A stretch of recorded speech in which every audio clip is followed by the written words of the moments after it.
Hey guys, and welcome back to the Growing Gardener. I am Cindy, and today I am so excited to show you guys how to create your own seed starting mix. Now, as you guys know, I've only been gardening for over maybe 6 months. So I'm really new, but I've made a lot of mistakes. Like I started from the ground and now I'm here. But before this, I did not have a green thumb. And I did so much research. I just like dug my hands in the dirt, right? Or container. And because I'm a container gardener right now, and just started exploring. And my whole goal was to be sustainable and not just put a whole lot of money into this, but really try to do things as inexpensive as possible. So for me, what that looked like was basically DIYing things. And the more I searched about like creating your own potting mix, your own soil mix, and all of that good stuff, the more I thought that it was best to do anyway. Also, I started from seed.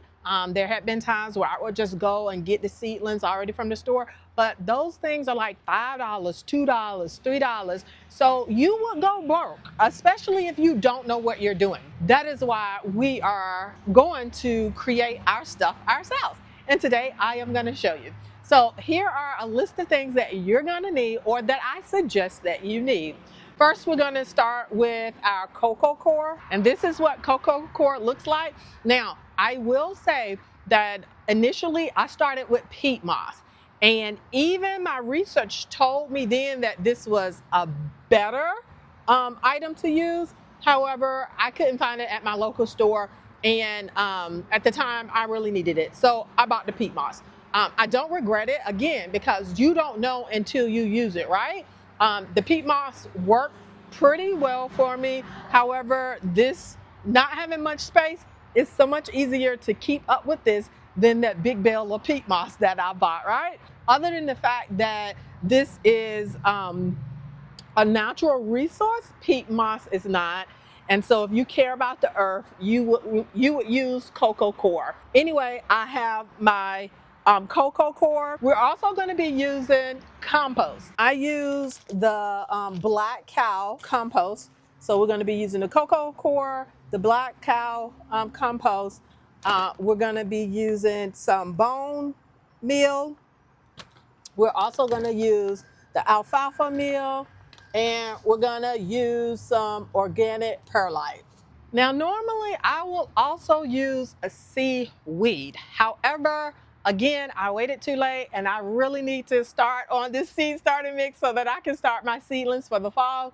And I didn't order anything. However, I got a plan for that. But if you're starting from the beginning, I would also suggest that you put seaweed in it, and that's because it has trace minerals and everything that your plant will love. I do have a workaround. I will just feed mine with some homemade seaweed fertilizer once I actually start feeding them. So we're gonna go ahead on and start with breaking down this cocoa core. What you're gonna do is get some warm water, and you're gonna slowly pour it over the cocoa core. As you can see, once you start pouring the warm water on the cocoa core, it starts to expand. You can help it along by just scraping it off and making sure the water hits the entire bar.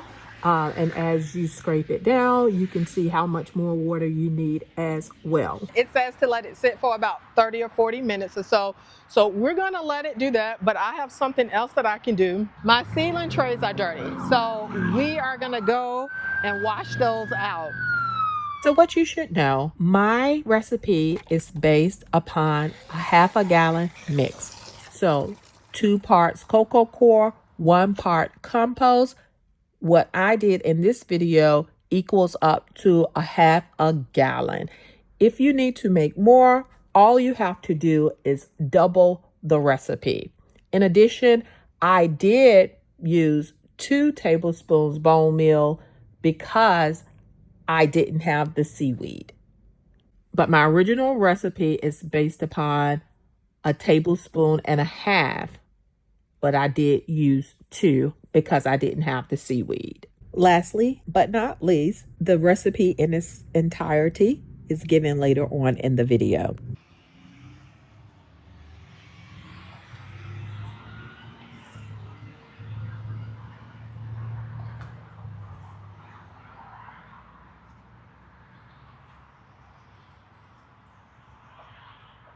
Two parts. Now, is that enough? Maybe not. So we're gonna do two more parts.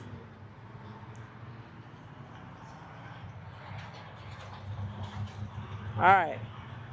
Because I put 4 of the cocoa coir, now we're gonna do 2 parts compost. I realized that I didn't put on my gloves. And I don't always use gloves, to be honest with you. Sometimes I just get in the nitty and the gritty. But I don't want my fingernails to be all dirty right now. And this is manure. The wind isn't working with me right now.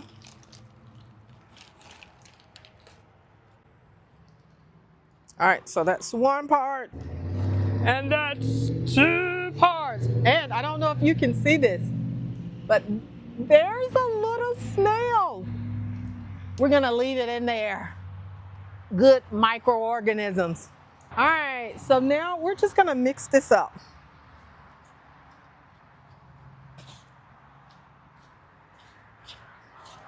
And we're gonna do a really good job of just really mixing this up.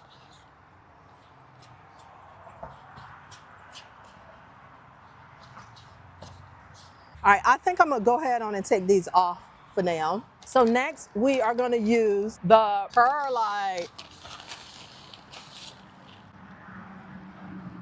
So we want 1 cup of perlite. Now this is not any nutritional value whatsoever. This is gonna help with drainage. And so now we're gonna mix that in again. Oh guys, this is looking so great. Now another thing that I love about this cocoa coir, there are no bugs. I have not seen any. And when I researched it with this particular brand, that was the same thing a lot of people said. So you want to be careful. Also, when I was doing my peat moss, they recommend like using boiling water or like the warm water and let it sit. But this is cool. This looks amazing, guys. This looks better than what I used when that I mixed for my spring stuff. So I'm really excited. But now it's time for the good stuff. We want to put some bone meal. All right, so next we're gonna use our bone meal. Now, because this is not the powder, it's like the pellets, what I am gonna do is to grind it up because those pellets is gonna take time to break down and I need for my stuff to have food fast. So this is what I'm gonna do. I actually brought this coffee grinder from Amazon as well. And it was not expensive. And of course, I don't use it for anything else but my garden. So if you guys can see, and it's gonna take me a little while, so we're gonna use some TV magic. Can y'all see that? And get this stuff done. This bone meal is really gonna help with root development. And that's one of the most important things when you are doing your seed starters. So this is how much I have right now. Let's see if that's enough. We're gonna get us a good spoon. And we're gonna, even though we're gonna mix this, I still like to spread it out really well. Perfect. That's awesome. Yay! Next is our alfalfa. So we're gonna go ahead on and do 2 spoons of this.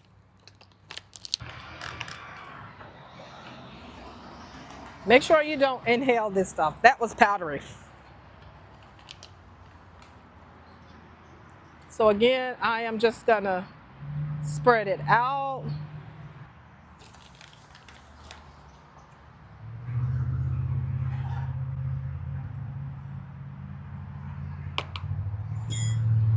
So let's mix.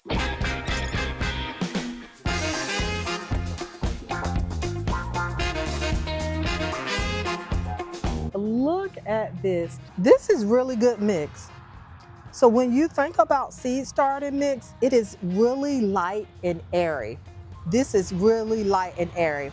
The difference between seed starting mix and potting soil, well, one of them, is also the fact that potting soil has a lot of sticks or big pieces of whatever. You don't want all of that with seed starting mix because you don't want your seeds to be fighting with anything to be able to grow. So I did see, what was that? Yeah, so see, I'm taking that out. And that must have been in my compost. But yes, this looks excellent and it feels wonderful. I think I'm gonna do a part 2 to actually start sowing my seeds so you guys will see how that looks. In this day and age, gardening is a skill that I feel like everybody should learn. You know, whether or not you choose to do it for the long run, but I definitely think that we are in different times and yeah, it's such a stress reliever too. It really is. So anyway, if you stayed all the way to the end, please comment. If you have any questions, I might redo this again really quickly to show you what it looks like with the seaweed. But I did tell you guys, although I don't have it in here or have it with me today to put in the mix, I will use it in a water soluble to water my plants so they will still get it, or my seeds. I'll talk more about this in the upcoming video with me actually sowing the seeds. You never want your soil, your seed starting soil to dry out. So that is very important. All right, but I am so pleased and excited and happy. Thank you guys for being here with me. If I shared something helpful with you, please, please, please give me a like and a comment down below.